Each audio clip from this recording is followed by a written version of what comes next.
कांग्रेस के हाथ से क्या अब नोटबंदी का मुद्दा भी निकल गया है? क्योंकि आज कोर्ट ने मुहर लगा दी है। जो उन्होंने बड़ी बात की है उसमें 4:1 से डायरेक्टली कहा है कि वैलिड फैसला था, सही जायज फैसला था, satisfied the test of proportionality. लेकिन आप लोग अपना पॉलिटिकल एंटे जो है इस मुद्दे पर अपना उसी तरीके से कर रहे हैं। कोर्ट आज सही ठहरा दिया है। क्या ये मुद्दा अब हाथ से नहीं निकल गया है कांग्रेस पार्टी के? सीधा सवाल है। अंजना जी, नया साल है तो मैंने एक नया प्रण किया है कि तार्किक बहस होनी चाहिए। उल जलूल की बात सामने वाले करें तो खुद ही एक्सपोज होते हैं। हाजमोला की बात आज तक जैसे चैनल पर आकर जिसको लाखों करोड़ों लोग देख रहे हैं, नोटबंदी का डिस्कशन हो रहा है, मूर्खता की बातें शायद उनका मानसिक स्तर दिखाती है। मैं उस स्तर पे नहीं उतरूंगी। तार्किक बहस होनी चाहिए, बौद्धिक बहस होनी चाहिए। मुश्किल होगा भाजपा के लिए मैच कर पाना, लेकिन ईश्वर से प्रार्थना करती हूं कि मैच करें। आपने एक सवाल पूछा ब्लैक मनी को लेकर, और मैंने अपने पहले जवाब में भी कहा था कि ये उसकी प्रक्रिया को लेकर फैसला है। Did it meet the technicality of RBI Act 1934 Section 26? Was the RBI consulted? Yes, the RBI was consulted. ये फैसला तब का। और एक बात आपको और भी बता दूं कि इसी फैसले के चलते एक पूर्व RBI गवर्नर ने RBI छोड़ी थी और बाद में उर्जित पटेल, जिनको इन्होंने बनाया, उन्होंने भी छोड़ी थी। ये मैं बता रही हूं। आपने एक सवाल पूछा काला धन। मैंने 3 आंकड़े दिए थे। यहां पर यूपीआई ट्रांजैक्शंस की बात हो रही है। मेरा पहले आंकड़े का जवाब दे। कैश टू जीडीपी 2017 में कैश टू जीडीपी 8.7% था। आज 14% के पास है। कैश टू जीडीपी इतना बढ़ गया है। 72% जंप हुआ है cash in the Indian economy 6 साल में। आज 31 लाख करोड़ है। उसके पहले 17 लाख करोड़ था, जैसा कि मैंने कहा। और मैं फिर से एक बात पूछती हूं, क्योंकि 4 बिंदु थे ना, फेक करेंसी भी खत्म होने वाली थी।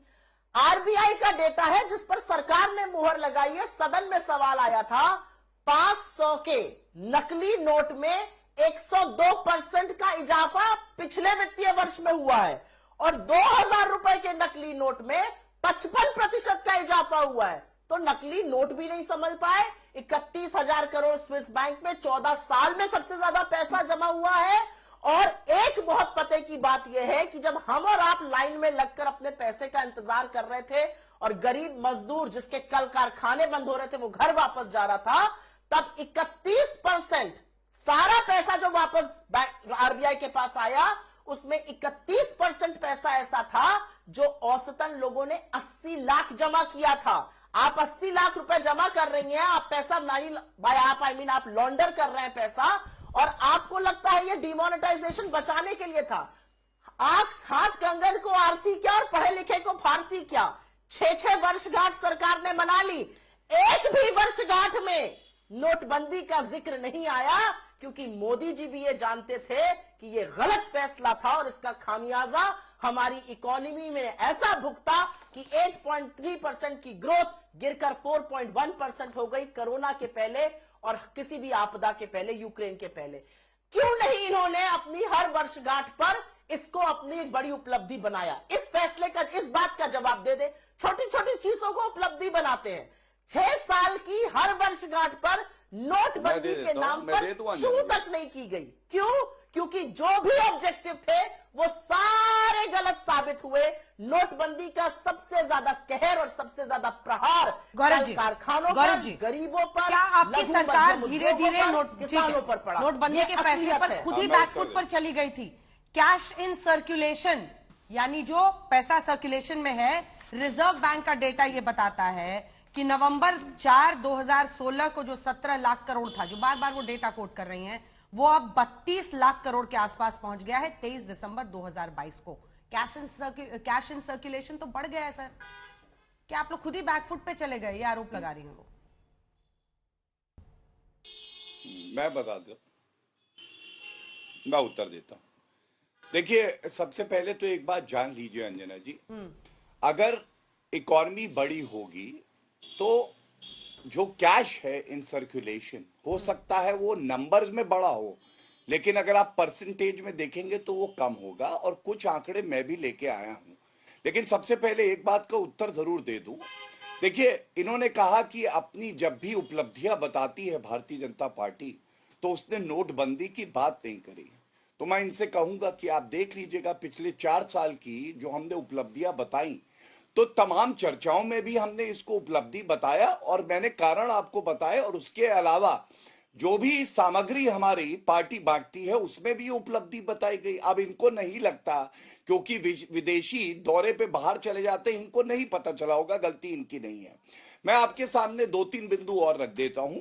करेंसी इन सर्कुलेशन का डेटा जो मेरे पास आया है, सरकारी डेटा, मैं आपको बता दूं, ये 2016 फाइनेंशियल ईयर में 88% था करीब, और ये 20% फाइनेंशियल ईयर 2022 में हो गया। पहली बात, कैश ट्रांजैक्शंस, जो हाउसिंग मार्केट, जो हमें पता है कि काले धन की खपत हाउसिंग मार्केट जो सेक्टर है इसमें सबसे ज्यादा होती है, ये 75% डिमोनेटाइजेशन के बाद कमी आई इसमें, काले धन का जो खपत होती थी। तीसरा, जो शेल कंपनीज होती थी, और शेल कंपनीज का सहारा तो नेशनल हेराल्ड में भी लिया गया है, कांग्रेस पार्टी ने भी लिया है, तो इनको खलता होगा। लेकिन 3,80,000 शेल कंपनीज ऐसी हैं जिनको डी रजिस्टर किया गया डिमोनेटाइजेशन के बाद, उसी की वजह से, और 4.5 लाख ऐसे लोग हैं डायरेक्टर्स जो शेल कंपनी में थे, इनको भी स्ट्राइक ऑफ किया गया। और एक बात मैं और कहूंगा, एक बड़ा प्रहार यह भी किया श्री नरेंद्र मोदी जी की सरकार ने, जो विदेशों में काला धन था ना, अनडिस्क्लोज्ड इनकम थी, उसके तहत करीब 64,000 करोड़ रुपया हम लोगों ने सरकारी कोष में अर्जित किया है। अब ये 4 उपलब्धियां मैंने पहले बताई, 4 दोबारा बताई, लेकिन मेरा जो सवाल है कि जब न्यायपालिका का फैसला आता है तो कम से कम राहुल गांधी इस बात पे तो माफी मांगे कि ये तुगलकी फरमान नहीं था। पी चिदम्बरम इस बात पे तो माफी मांगे कि 4 जजेस ने क्या कहा जो देश का कानून बन गया आज, उसकी आपने चर्चा नहीं करी, और एक जज ने जो अपना फैसला सुनाया उसको आप ट्वीट करके पूरे देश को गुमराह कर रहे हैं।